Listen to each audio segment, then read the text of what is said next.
Hi, I'm Peter Adamson, and you're listening to the History of Philosophy podcast, brought to you with the support of King's College London and the LMU in Munich. Online at www.historyofphilosophy.net. Today's episode, Charles in Charge, the Carolingian Renaissance. Suppose a man writes one podcast per week, excepting 4 weeks of summer when he is on break. During the writing of each podcast, he consumes 3 cups of coffee, and each cup contains 250 milliliters of water.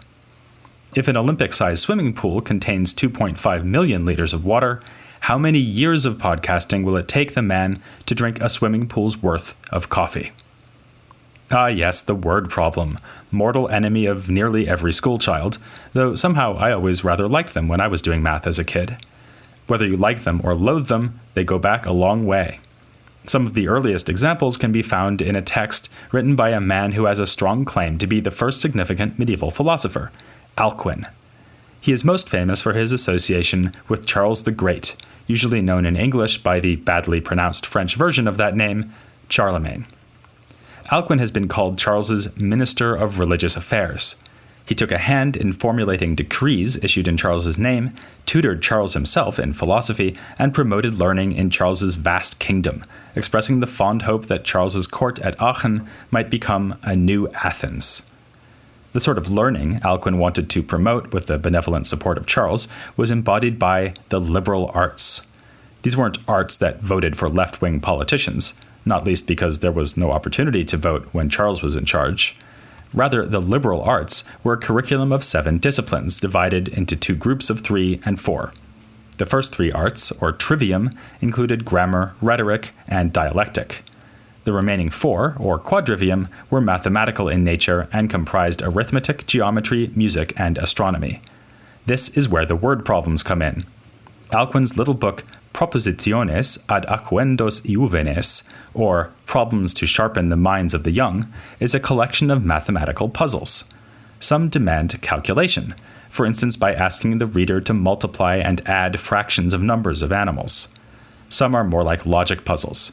For instance, if 2 men marry each other's mothers and both couples have sons, how will these sons be related to one another? Answer at the end of this episode. Alcuin's interest in the liberal arts is an example of something we tend to underestimate, the continuity between late ancient and medieval culture.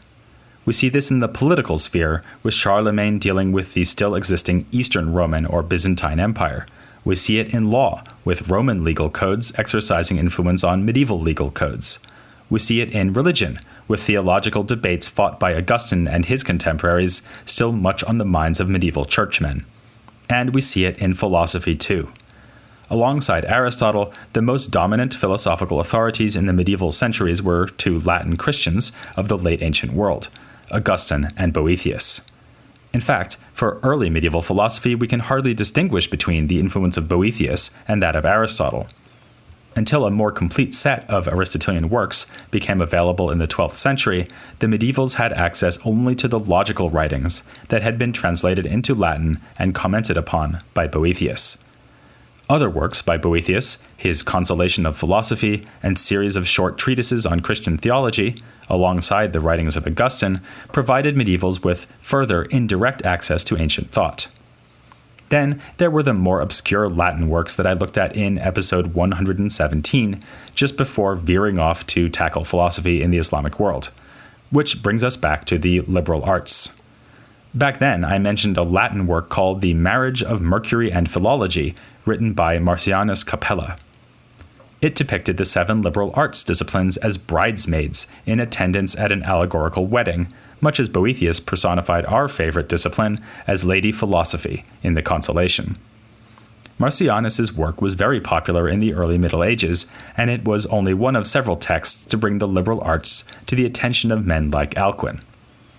In fact, the curriculum appeared as early as the 1st century BC, when the Roman scholar Marcus Varro composed a now lost work on the disciplines, covering the 7 liberal arts plus medicine and architecture.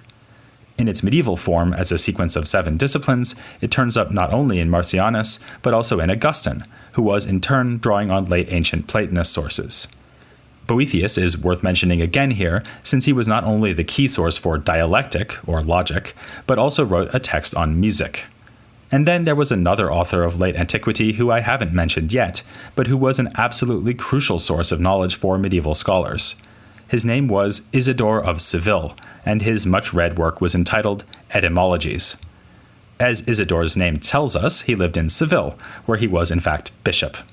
This was in the late 6th and early 7th century, at which point the Western Roman Empire was like a man who has lost all his James Brown records, defunct. Isidore's Spain was ruled by the Visigoths, though around the time of his birth they were forced to contend with Byzantine attempts to recapture the Iberian Peninsula. Despite this, intellectually speaking, Isidore still inhabits late antiquity. The impressive range of texts he uses as sources in his etymologies includes the great Latin writers.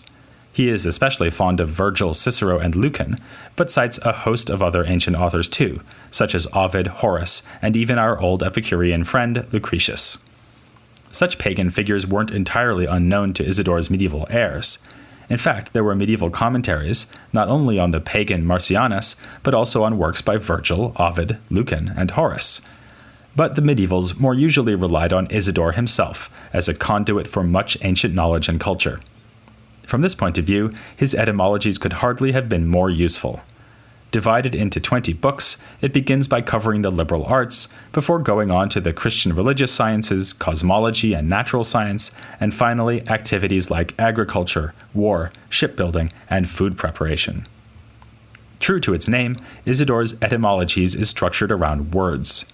It will typically explain the meaning or supposed derivation of each term he discusses. He even gives us a brief account of how things get their names.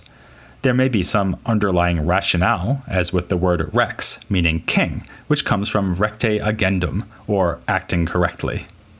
Alternatively, it may be a reference to the origin of a thing. The word for human being, homo, reflects the belief that humans came from the earth, humus. And no, the name of the popular chickpea-based spread hummus does not come from this Latin word, though Isidore would probably think it does. He's in fact given to rather fanciful and even far-fetched etymologies. This may be because he is less interested in actually finding the right derivation than in helping us remember the meaning. Sometimes, though, he does get the etymology right, for instance with the words history and philosophy. He correctly tells us that the former comes from the Greek historein, meaning to observe, and that philosophy means love of wisdom. In a rare lapse, he fails to deal with the phrase without any gaps, so I'll do it for him. The origin of the word gap is hereditary, it's in our genes.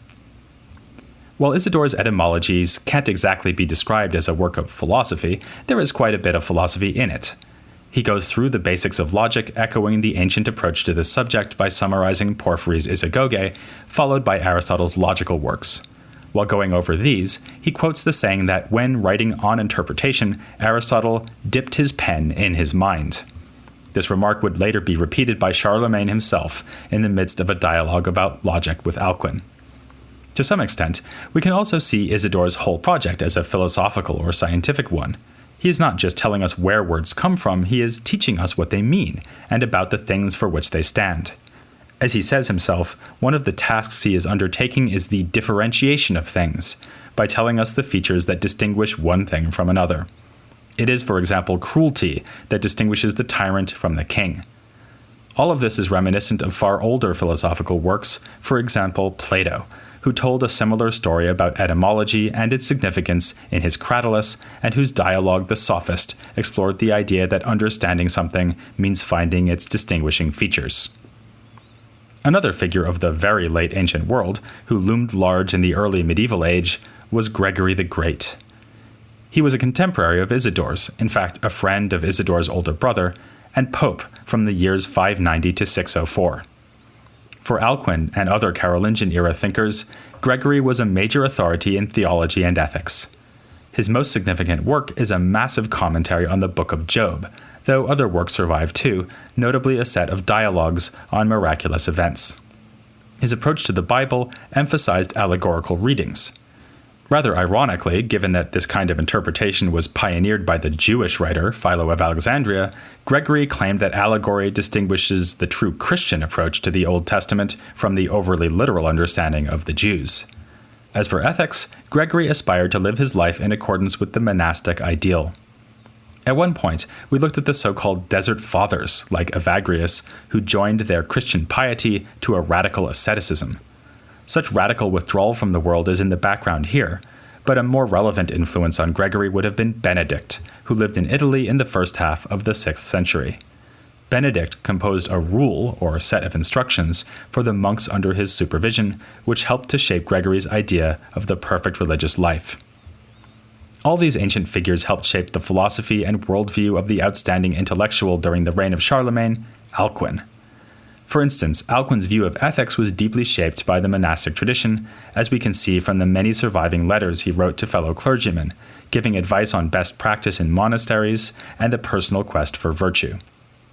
He also owed something more basic to Gregory the Great, namely the fact that he was a Christian at all. Well, that's a bit of an exaggeration, but Gregory did play a significant role in the Christianization of Alcuin's home island of Britain. He sent a mission to convert the pagans there to the true faith in the year 596, a major event in the spread of the new faith in the British Isles. With conversion came the establishment of monasteries, the center of learning in Anglo-Saxon Britain at this time, just as on the continent. Alcuin himself came from Northumbria, where he was able to study at one of the most significant libraries of the time, at the monastery in York. He could also benefit from another illustrious predecessor, a fellow scholar of Northumbria whose name you will certainly know if you've ever read anything about early British history, Bede. He is known mostly for his work as a historian, and Alcuin in fact wrote a history of York in poetic form that makes extensive use of Bede and praises him in fairly extravagant terms.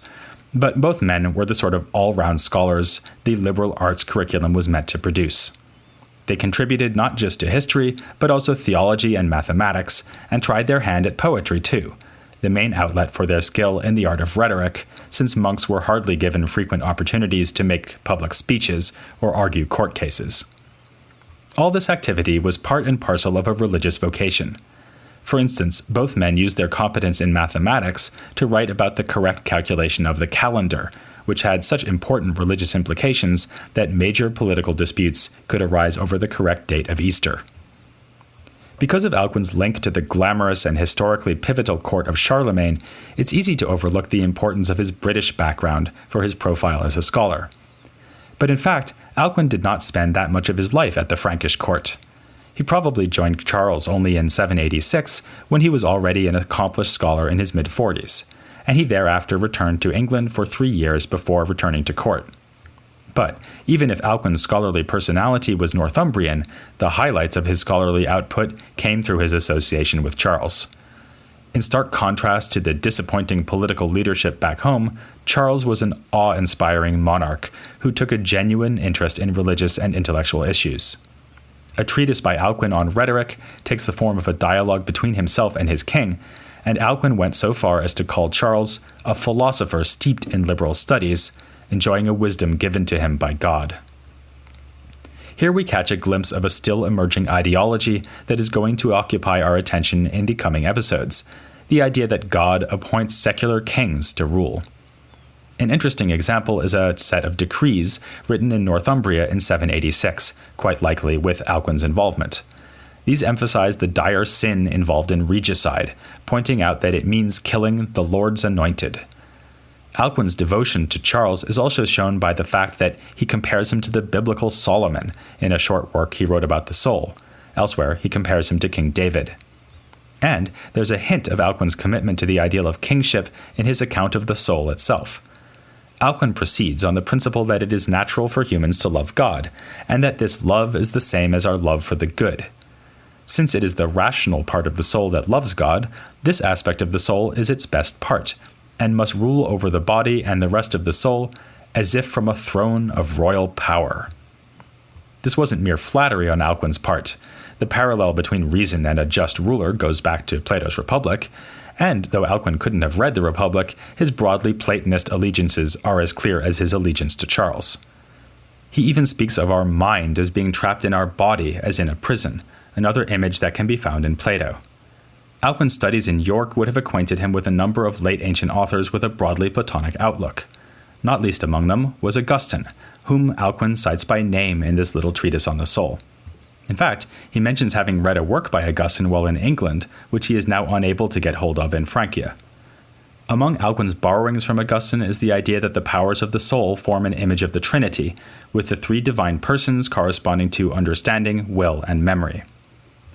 With his wide learning, Alcuin was useful to Charles as a tutor and court intellectual, and also as a proponent of the theology espoused by the Frankish court. Charles saw himself not just as a secular ruler, but as an authority in religious matters, and involved himself in a variety of religious disputes. One such dispute concerned the veneration of images, icons of Jesus and the saints. This religious practice had been forbidden in the Byzantine realm by imperial edict earlier in the 8th century, and more recently rehabilitated. Already Bede had pronounced on the issue, urging a middle path between veneration of icons and the no-tolerance policy of the Byzantine iconoclasts. Visual images may be used in worship, but not worshipped themselves. Now, in Alcuin's day, a fellow scholar at the Frankish court named Theodulf criticized the resurgence of full-blown veneration of icons in Byzantium. I mention all this for several reasons. First, it gives us a foretaste of a controversy we'll be looking at later on when we discuss Byzantine philosophy. Second, it's a nice example of the interconnected world inhabited by men like Alcuin. The Frankish elite had dealings and arguments, both political and theological, with the faraway court in Constantinople. Indeed, Charles engaged in diplomatic relations with the even further-flung court of the Muslim Caliph in Baghdad. Third, theological disputes like this relate to our philosophical concerns more closely than you might think. Alcuin's Platonist outlook was a good match for Theodulf's critique of image worship. After all, we use our senses to view images, and from a Platonist point of view, sensation is vastly inferior to the powers of the mind. The point is made by Alcuin himself in a letter to his student Fredegisus, when he extols the mind's understanding above the power of eyesight. Alcuin got more directly involved in another theological controversy, over a new doctrine that was being propounded by some Christians in Visigothic Spain, adoptionism. It was a new entry in the long list of attempts to explain how Christ could have been both God and human.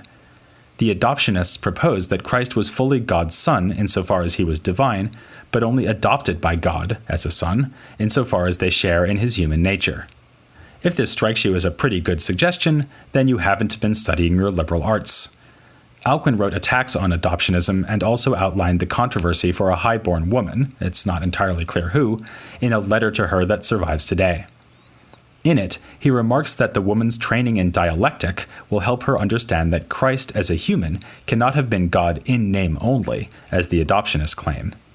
On the other hand, he elsewhere says that the adoptionists went astray by being too confident in the application of reason to the nature, or rather natures, of Christ.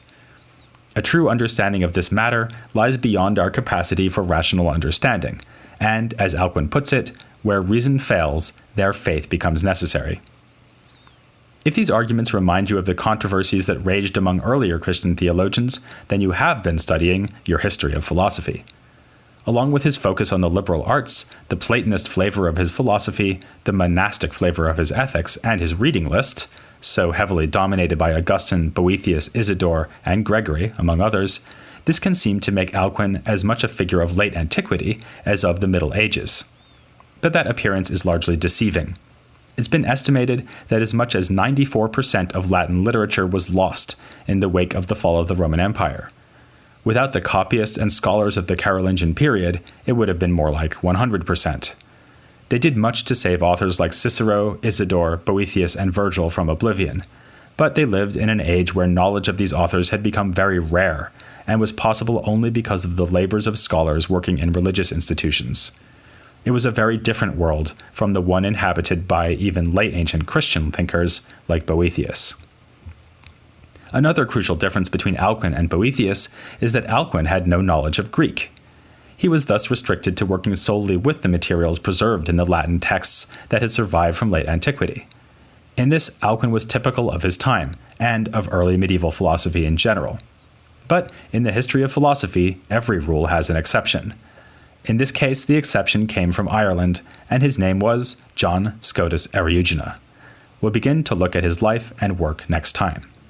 But before I leave you, I owe you the solutions to a couple of puzzles.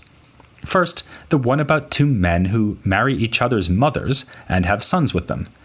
In this case, each of the sons is both the nephew and the uncle of the other. Then there was the question about the podcaster who is trying to drink a swimming pool's worth of coffee. According to the figures I gave you, the podcaster will drink 36 liters of coffee each year. At this rate, drinking his way through a volume of 2.5 million liters will take him approximately 644,444 years. Coincidentally, this is the same length of time projected for covering the entire history of philosophy, without any gaps.